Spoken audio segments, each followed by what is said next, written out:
بلکہ ہم اس وقت یہی کہا کرتے تھے کہ عمران خان صاحب رہا ہونا چاہتے ہیں، ڈیل لینا چاہتے ہیں، اور ڈیل کے لیے وہ تیار تھے۔ اور جمائمہ خان صاحبہ کی جو اس وقت کی کوشش تھی کہ ان کو شفٹ کیا جائے برطانیہ، اور وہ برطانیہ آنے کے لیے بھی تیار ہو چکے تھے، لیکن حکومت پاکستان اور ادارے اس کے لیے راضی نہیں تھے۔ بہت پریشر سہا حکومت نے، اداروں نے، اسٹیبلشمنٹ نے عمران خان کے حوالے سے، لیکن انہوں نے ایبسولوٹلی ناٹ کہا برطانیہ کو کہنے کا مطلب امریکہ کو کہنے کے، ظاہری بات ہے ان کی لابنگ تھی، وہاں پہ بھی لابنگ تھی، ملینز آف ڈالرز خرچ کیے گئے تھے اس لابنگ پہ۔ اگر آپ کو یاد ہو، یہاں پر برطانیہ کے ہاؤس آف کامنز کے ممبرز، ہاؤس آف لارڈز کے ممبرز کے ذریعے میٹنگز کروائی گئیں، اور یہاں پر پریشر ڈیولپ کروایا گیا۔ پھر امریکہ میں میٹنگز ہوئیں، لابنگ ہوئی، وہاں پر لابنگ فرمز ہائر کی گئی، یہاں بھی لابنگ فرمز کے ذریعے معاملات کو آگے لے جانے کی کوشش کی گئی، اور پاکستان کی حکومت کو انڈر پریشر لانے کی کوشش کی۔ لیکن میں کہتا ہوں کہ جو ایبسولوٹلی ناٹ کہا وزیر اعظم شہباز شریف نے اس وقت، اور انہوں نے قانون سے ہٹ کر کسی بھی قسم کی کوئی بات ماننے سے انکار کیا۔ انہوں نے کہا قانون کا سامنا کریں، اور جو قانون سمجھے گا وہی ہوگا۔ تو اس وقت بھی برطانیہ کی کوشش تھی کہ ان کو لندن بھیجا جائے، اور وہ لندن آ کے، بلکہ وہ راضی ہو چکے تھے بہت ساری چیزوں پہ، وہ کہتے تھے میں سب کچھ کرنے کے لیے تیار ہوں، بس مجھے جیل سے نکالو۔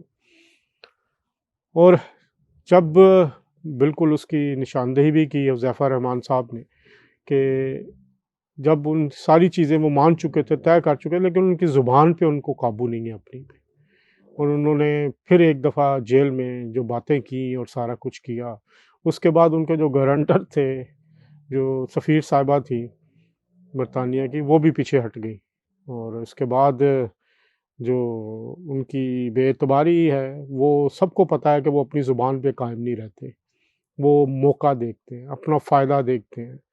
تو وہ ڈیل لینا چاہتے تھے تب بھی، اور آج بھی ڈیل لینا چاہتے ہیں۔ آج بھی یہ جو ساری کوششیں ہو رہی ہیں، وہ ڈیل کے لیے کوششیں ہو رہی ہیں۔ آج بھی برطانیہ میں ان کا جو لابنگ، جو ہلکا اثر ہے، جو آپ نے دیکھا ہوگا کہ ایک ٹویٹ ان کے سابق جو برادر نسبتی ہیں ان کی طرف سے بھی آئی، پھر قاسم اور سلمان جو یہاں پہ مختلف میڈیا آؤٹلیٹس کے ذریعے انٹرویوز دے رہے ہیں، پھر امریکہ وہ گئے، اور امریکہ میں بھی جا کے انہوں نے اپنے باپ کے حوالے سے بات کی، ان کا حق ہے۔ لیکن ایک بات ہے کہ ایک چور، ایک ایسا شخص جو کرپشن میں ملوث ہے، اس کے لیے آپ اس حد تک جا رہے ہیں۔ برطانوی قانون تو ایسا الاؤ نہیں کرتا۔ اگر کسی نے ایسی بات یہاں پہ کی ہوتی کہ وہ ساری عمر کے لیے نااہل ہو جاتا، اسے مقدمہ کر کے جیل میں ڈالا جاتا۔ یہاں پر تو کسی سرکاری کیس میں آپ اپنا ہلکا جو اثر و رسوخ ہے وہ استعمال نہیں کر سکتے۔ تو یہ ایک پوری کہانی ہے کہ کیسے عمران خان صاحب کی حمایت میں یہاں برطانیہ سے جو لابیز ہیں، جن کا حلقہ اثر امریکہ تک پھیلا ہوا تھا، وہ ان کی رہائی کے لیے کوششیں کرتی رہیں، پریشر ڈلواتی رہیں، اور ٹرمپ کے آنے سے پہلے بھی بہت ساری کوششیں کی گئی، بہت سارے پریشرز ڈالے گئے، اور وہ آج بھی اس چیز پر راضی ہیں کہ انہیں برطانیہ بھیج دیا جائے۔ وہ آنے کے لیے تیار ہیں، وہ یہاں پر ڈیل لینا چاہتے ہیں، کیونکہ سانحہ 9 مئی میں ان کا کردار بالکل سامنے آ چکا ہے۔ ان کی ہدایت پر جو کچھ ہوا سانحہ 9 مئی کے جو منصوبہ بنا، یہ تو اب عدالتی ریکارڈ کا حصہ بن گیا۔ جو عدالتوں نے سزا دی ہے اس میں مانا گیا ہے کہ 7 مئی کو ہونے والی میٹنگز میں جو زمان پارک میں ہوئی، یہ منصوبہ بنا، 9 مئی کا بغاوت کا منصوبہ بنا، اور اسی طرح اس سے پہلے چکری والی میٹنگ میں بھی بغاوت کا منصوبہ بنا۔ تو ان کا کردار ڈائریکٹلی اسٹیبلش ہو چکا ہے۔ اب ان کے خلاف جو مقدمات ہیں سانحہ 9 مئی کے، ان کی کارروائی بھی شروع ہونے جا رہی ہے، اور اس سے سب سے بڑھ کے جو چیز انہیں ڈر لگ رہا ہے، یہ جو نئی ویو آئی ہے ان کی انٹرنیشنل حمایت میں، ان کو سب سے بڑا، کیونکہ جو فیض حمید صاحب کا فیصلہ ہے وہ بھی عنقریب آ رہا ہے۔ اور ایک چیز بڑی میں آپ کو سورسز سے بتاتا ہوں کہ فیض حمید صاحب اور عمران خان کے درمیان لنک اسٹیبلش ہو چکا ہے۔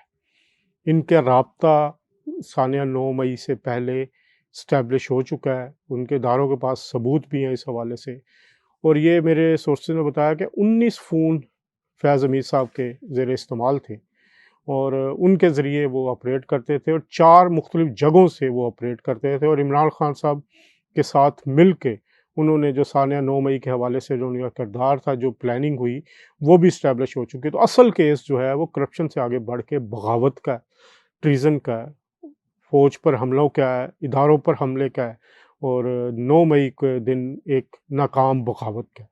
اب وہ اس چیز کو سمجھ چکے ہیں اور اس سے بچنا چاہتے ہیں، تو اس وقت بھرپور کوشش کی جا رہی ہے۔ اب میں نے گزشتہ روز بھی اپنے ویلاگ میں بتایا تھا کہ عالمی سطح پر ایک اور انٹرنیشنل میڈیا کمپین شروع ہوگی، اور اس میں بھی ملینز آف ڈالرز جو ہیں وہ انویسٹ کریں۔ ملین آف ڈالرز آ کہاں سے رہے ہیں، سب سے بڑا سوال ہے۔ نیو یارک ٹائم میں ایک آرٹیکل چھپوانے کے لیے عمران خان کیا کہ پیڈ آرٹیکل لابنگ فرم کے ذریعے، اس کے لیے بھی لاکھوں ڈالر خرچ کیے گئے ہیں اور پیسے دے کے وہ آرٹیکل چھپوایا گیا ہے۔ پھر جو انٹرویوز ہوئے ہیں سلمان اور قاسم کے امریکہ میں، وہ بھی ظاہری بات ہے لابنگ فرم کے ذریعے ان کو ارینج کیا گیا، اس پہ بھی پیسے لگے۔ پھر ملاقاتوں کے لیے ساری چیزیں ہوئیں، تو لابنگ فرمز پہ بھی پیسہ، تو یہ سارا پیسہ آ کہاں سے رہا ہے؟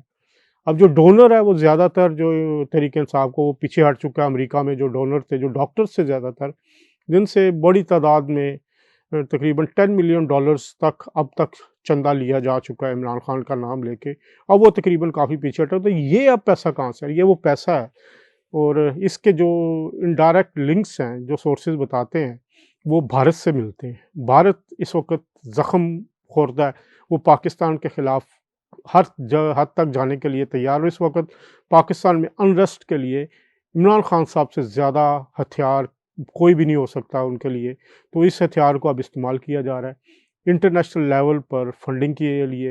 اور اس میں آج جو ہے ایک مظاہرہ بھی لنڈن میں ہو رہا ہے، اور اس مظاہرے کا ڈاؤننگ اسٹریٹ کے باہر یہ مظاہرہ ارینج کیا گیا، اور میری اطلاعات کے مطابق بسز مختلف شہروں سے ارینج کی جا رہی ہیں اس مظاہرے کے لیے، مختلف شہروں سے، اور ان بسز کا خرچہ کون دے رہا ہے؟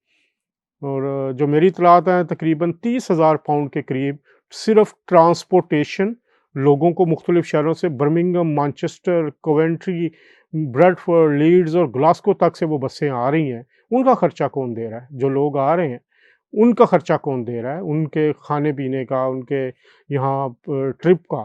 تو ایک بڑی رقم جو ہے وہ برطانیہ میں بھی خرچ کی جا رہی ہے۔ یہ مظاہرہ تو آج ہو سکتا ہے کہ آپ قاسم اور سلمان کو آج ڈاؤننگ اسٹریٹ کے باہر دیکھیں تو سیاسی طور پر قاسم اور سلمان ایکٹیو ہو چکے ہیں، اور آج توقع تحریک انصاف کے جو ہمارے دوست ہیں یہاں پہ لنڈن میں، وہ توقع کر رہے ہیں کہ قاسم اور سلمان ڈاؤننگ اسٹریٹ، یعنی برطانوی وزیر اعظم کی جو سرکاری رہائش گاہ ہے یہاں پر سینٹرل لندن میں، اس کے باہر ہونے والے اس مظاہرے میں شریک ہو سکتے ہیں، توقع کی جا سکتی ہے، اور ان کو پیغام بھی دیا گیا ہے۔ اب دیکھتے ہیں کہ وہ شریک ہوتے ہیں کہ نہیں، لیکن ان کا ایک بات طے ہو چکی ہے کہ قاسم اور سلمان اب سیاست میں آ چکے ہیں، وہ غیر سیاسی لوگ نہیں رہے۔ ان کے جو انٹرویوز ہیں، ان کے جو امریکہ کا دورہ ہے، ان کی جو لابنگ ہے، تو وہ یہ طے ہو چکا ہے کہ قاسم اور سلمان اس وقت سیاسی شخص ہیں، وہ سیاست میں آ چکے ہیں۔ اب ان کو یہ جو لبادہ انہوں نے اڑا ہوا ہے کہ اپنے باپ کی ہمدردی کے لیے، وہ اب اتار پھینکنا چاہیے۔ تو وہ اب سیاست، آپ قاسم خان اور سلمان خان جو ہیں، عمران خان کے صاحبزادے ہیں، تحریک انصاف کی جو ایک لیگسی ہے، تحریک انصاف جو جماعت ہے، اب وہ آفیشلی قاسم اور سلمان کے سپرد ہونے جا رہی ہے۔ وہ اب باقاعدہ طور پر ان کو تحریک انصاف میں لانچ کر دیا گیا، جس کی مخالفت کرتے رہے عمران خان پہلے کہ ہم موروثی جماعت نہیں ہے، لیکن تحریک انصاف کی اب قیادت عمران خان نے اپنے صاحبزادوں سلمان اور قاسم کی طرف کی ہے۔ اب وہ پاکستان آنا چاہتے ہیں، پاکستان آنے کے لیے جو پاکستان حکومت بالکل اس بات پر تیار ہے کہ ان کو آنے دیں، اور صرف اگر وہ ملنا چاہتے ہیں آ کے اپنے والد سے تو ان پہ کوئی رکاوٹ نہیں ہوگی۔ ان کی بات بھی کروا دی گئی ہے والد صاحب سے، اور ان کی ڈفرینٹ جو وہ کتابیں ہیں، دوسری چیزیں وہ بھی ہیں، بلکہ پہلے ہی تھی۔ وہ ایک جھوٹا نیریٹو جو ہے وہ بلڈ کیا جاتا تھا۔ تو اس وقت جو عملی طور پر تحریک انصاف کی اب سیاست ہے، وہ سلمان اور قاسم کو شفٹ ہونے جا رہی ہے۔ پوری پارٹی میں وہ کسی کو اب اس لائق نہیں سمجھتے کہ وہ اس حوالے سے وہ باہر سے بیٹھ کے اس تحریک انصاف کی قیادت کریں گے، سلمان اور Qasim, and they are officially now the owner of Tehreek Insaf Pakistan. تو میرا خیال ہے کہ تحریک انصاف کے کارکنوں کو مبارک ہو، ان کی لیڈرشپ کی، ان کے جو بانی چیئرمین ان کے صاحبزادے اب تحریک انصاف کی قیادت سنبھال رہے ہیں۔ اب مسئلہ یہ ہے کہ وہ پاکستان آئیں گے کہ نہیں۔ ایک پروپیگنڈا یہ کیا جا رہا ہے کہ جی انہوں نے اپلائی کر دیا ہے اور ٹریکنگ نمبر بھی دیا گیا، بالکل اپلائی کر دیا ہے، ان کا حق ہے، ان کو آنا چاہیے۔ اور یہ کہا جا رہا ہے کہ وہ ان کا علیمہ خان صاحبہ کا بیان تھا جی کہ ان کو ایک کے پاس نائکوب تھا، دوسرے کا مسپلیس ہو گیا، تو نائکوب دوبارہ بھی اپلائی کیا جا سکتا ہے۔ اگر انہوں نے ویزا اپلائی کر دیا ہے تو وہ ویزے کے ساتھ آ سکتے ہیں، لیکن اگر وہ پاکستان جا کے کسی سیاسی سرگرمی میں حصہ لیں گے اور اس میں تشدد ہوگا تو ریاست پاکستان کی پالیسی ہے کہ وہ تشدد کرنے والوں کو برداشت نہیں کریں گے، اور اس کا بارے میں بتا بھی دیا گیا۔ اور جو امریکہ بھی گئے تھے تو میرے جو سورسز کہتے ہیں وہ گارنٹی وہاں سے لینے گئے تھے کہ اگر ہم پاکستان جائیں تو ہمیں گرفتار نہ کیا جائے۔ تو یہ امریکی اسٹیبلشمنٹ کے ذریعے انہوں نے کوشش کی ہے کہ وہ ایک گارنٹی حاصل کر سکیں کہ ہمیں سلمان اور قاسم جی جب ہم پاکستان جائیں تو ہمیں گرفتار نہ کیا جائے۔ تو یہ ہے تازہ ترین لندن سے، امریکہ سے تحریک انصاف کی سیاست کے حوالے سے۔ ہم آپ کو باخبر رکھیں گے جو ڈیولپمنٹس ہو رہی ہیں، اور نئی خبر کے ساتھ دوبارہ آپ سے ملاقات ہوگی۔ تب تک کے لیے اللہ حافظ۔